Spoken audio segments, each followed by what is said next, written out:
A palavra termodinâmica vem da fusão entre termo e dinâmica e significa a utilização do calor para gerar trabalho.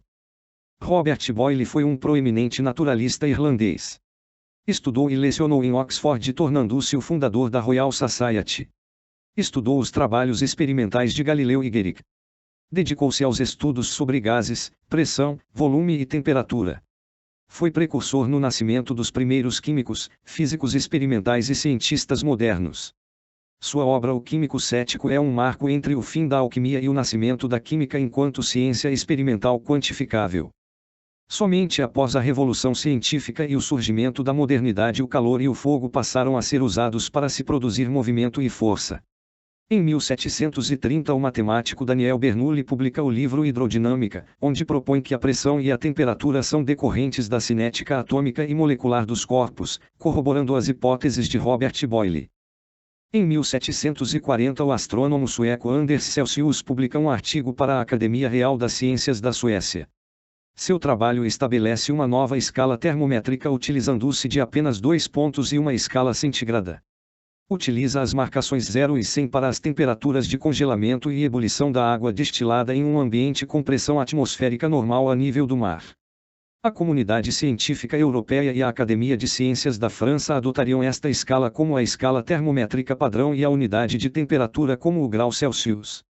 Nas colônias da América do Norte a escala termométrica adotada continuaria sendo a escala Fahrenheit. A primeira descrição para uma lei química de conservação da massa apareceria com o naturalista Mikhail Vassilievich Lomonosov, que foi uma espécie de Leonardo da Vinci da Rússia. Seu pai era pescador e, assim como Benjamin Franklin, viera de uma família pobre. Tornou-se um dos expoentes da química na Academia de Ciências da Rússia. Neste período são construídos na Holanda telescópios, termômetros, barômetros, anemômetros e birutas para a medição da intensidade e direção dos ventos. Fazer ciência demandava a construção de aparatos e equipamentos. O matemático escocês James Watt viria a aperfeiçoar o conceito de máquina térmica, aumentando o seu rendimento em quase 2 vezes. A engenharia mecânica nasce em 1760 com a patente da máquina de James Watt. Logo as máquinas térmicas que eram usadas como bombas passariam a ser usadas como tirs, fiadores, máquinas para a indústria alimentícia e na construção de edifícios, pontes, navios e grandes instalações. E também para mover automóveis, embarcações e locomotivas. Os motores a vapor de Watt apresentam uma eficiência equivalente aos atuais motores de combustão diesel e gasolina. Watt é sinônimo de potência, energia e trabalho. A unidade de potência no sistema internacional recebe o nome de Watt em sua homenagem e seu rosto se encontra estampado nas notas de 50 libras. Ao redor de meados do século XVIII surgiu a ideia de que o calor possuía 2 aspectos distintos, sendo que o termômetro media apenas um deles. Joseph Black, em 1760, foi um dos primeiros a esclarecer a distinção entre quantidade de calor e intensidade de calor, temperatura, ao introduzir a ideia de capacidade térmica e de calor latente. Mostrou que a temperatura da água em coexistência com o gelo permanece invariante. No inverno de 1780 Antoine Lavoisier e o matemático Pierre-Simon Laplace constroem um calorímetro onde realizam experimentos de química com temperaturas de menos 20 graus Celsius. Antoine Lavoisier foi um aristocrata francês e o fundador da química. A sua riqueza e poder construídos com os altos impostos e a pobreza dos comerciantes e camponeses lhe custaria a cabeça na Revolução Francesa. Casou-se com Marie, que além de conhecer o latim e o inglês também trabalhou como auxiliar de laboratório e ilustradora no livro de química de Lavoisier.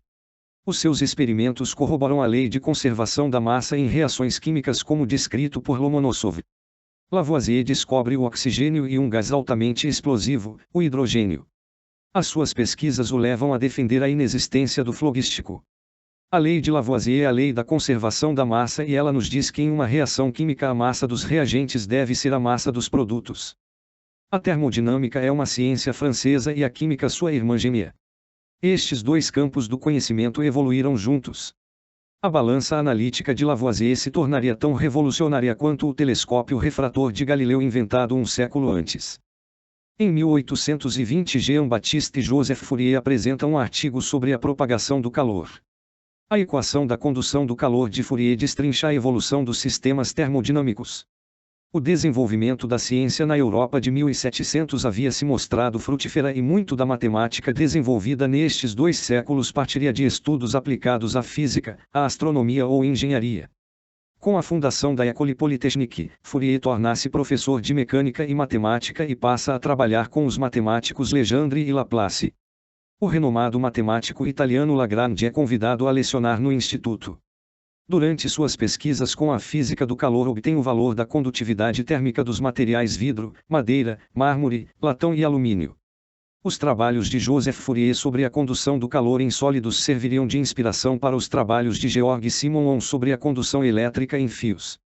Jean-Baptiste Joseph Fourier era um aristocrata e amigo de Napoleão Bonaparte, influenciando na fundação da Escola Politécnica de Paris e as viagens ao Egito e o estudo das pirâmides. Em 1820 o jovem engenheiro Sadi Carnot estabelece os princípios físicos para o funcionamento das máquinas térmicas. Sadi Carnot viveu em uma época que não havia vacinas e pouco se sabia sobre os germes e vírus, morreu jovem aos 36 anos após ter cólera. Foi um engenheiro formado pela Escola Politécnica de Paris e deu o primeiro modelo teórico às máquinas térmicas, o ciclo de Carnot, apresentando os fundamentos da primeira e segunda lei da termodinâmica. Publicou sua obra a qual faz revisão da importância industrial, política e econômica da máquina a vapor. A possibilidade de conversão entre calor e trabalho possui restrições para as máquinas térmicas. Quando uma massa cai de uma altura, toda a energia mecânica é transformada em calor e som. Mas quando um pistão é aquecido, apenas uma parte do calor é convertido em energia mecânica. O calor é energia térmica, é uma forma de energia mecânica microscópica, energia cinética do movimento desordenado dos átomos e moléculas. A Lei Zero da Termodinâmica, de 1931, de Fowler, nos diz que o calor é uma forma de energia decorrente da diferença de temperatura entre os corpos. A primeira lei da termodinâmica, de 1854, de Thomson, nos diz que o trabalho realizado por um pistão é igual ao calor que o gás recebe menos o aumento da sua temperatura. Sadi Carnot observou que no caso de um pistão ideal sem atrito e isolado do ambiente, no máximo 70% da energia na forma de calor recebido pelo gás será convertida em trabalho e os 30% restante da energia do calor recebido pelo gás será usado para aumentar a temperatura do gás.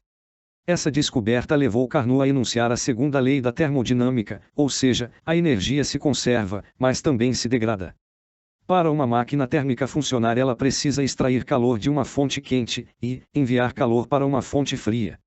Ela precisa retirar o calor excedente que ficará no gás a cada operação.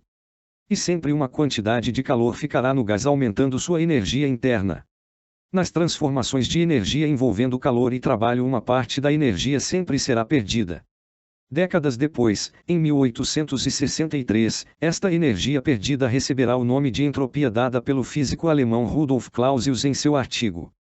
Entropia vem do grego e significa energia, mas neste caso uma energia degradada e não utilizável. Carnot obtém 2 expressões matemáticas para descrever o funcionamento das máquinas térmicas. A primeira é uma lei de conservação da energia e a segunda estabelece o rendimento da máquina. Esta lei obtida por Carnot esbarra nas limitações impostas pela engenharia mecânica e a engenharia dos materiais, uma vez que o alumínio se funde a 600 graus, o aço de alto carbono a 1500 graus e o tungstênio a 3400 graus Celsius. Os motores a turbina presente nas aeronaves apresentam o melhor rendimento possível, uma vez que trabalham a altas altitudes a temperaturas de menos 50 graus. Uma forma de melhorar o desempenho dos motores e se aproximar da eficiência máxima descrita por Carnot era colocar a fonte de calor diretamente sobre o vapor. Desta ideia surgiriam os motores a combustão interna. Estes primeiros motores foram elaborados pelo engenheiro alemão Nicolas Otto. Os motores 4 tempos são grandes e robustos, utilizados em veículos ou máquinas pesadas como automóveis, ônibus e aeronaves. Os motores a ciclo Otto operam em 4 tempos: admissão, compressão, combustão e exaustão. O ciclo aproxima-se daquele de Carnot, onde um gás realiza trabalho a partir de uma fonte quente e outra fria.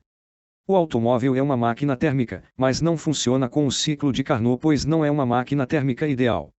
A temperatura normal de funcionamento do motor a gasolina é de 100 graus e 400 graus Celsius no interior da câmara de combustão. Toda a energia química do combustível é transformada em calor, mas apenas 30% da energia térmica é convertida em trabalho útil e movimento. Os primeiros motores a combustão por compressão foram construídos pelo alemão Rudolf Diesel em 1893. Nos motores Diesel a temperatura da câmara é de 800 graus.